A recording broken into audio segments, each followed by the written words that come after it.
Hey everyone, it is Monday, January 15th, and it's a holiday. People are home watching some sports. There's some good stuff on today.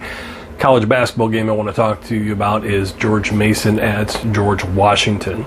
I am looking at the total here. It's 143.5, 143.5.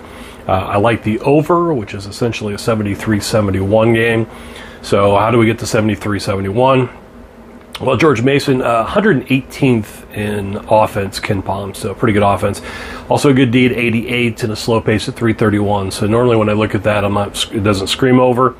But they are averaging right around 74 points a game on the year. They've hit 70 in 4 of 5, including Richmond last game, which has which is 50, a really good D, a 56 in the country, a sub 200 pace. They still had 70 on them.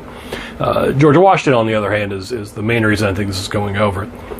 So you're looking at 152nd in offense, 227 in D, and 42nd in pace, which is good. So those are numbers I like to see when I'm looking at overs. Averaging 83 a game, allowing 76. So their normal game is around 159, which is way over this 143. Played 16 games this year. They scored 67 in one of those, 69 in another, and all others are over 70.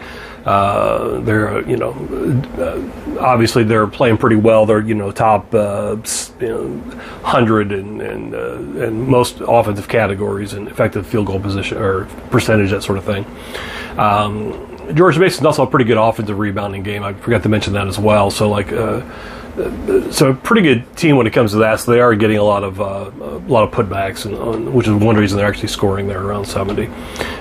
So I kind of look at it as George Mason will probably come up a little short if you're looking at 73-71. So if they're in that 65 to 68 range, no reason for me to think that. And again, this is with the pace of Washington and the bad defense, they may even hit 70. But I think Georgia Washington will do most of the heavy lifting here and get it to, they'll be high 70, something like that.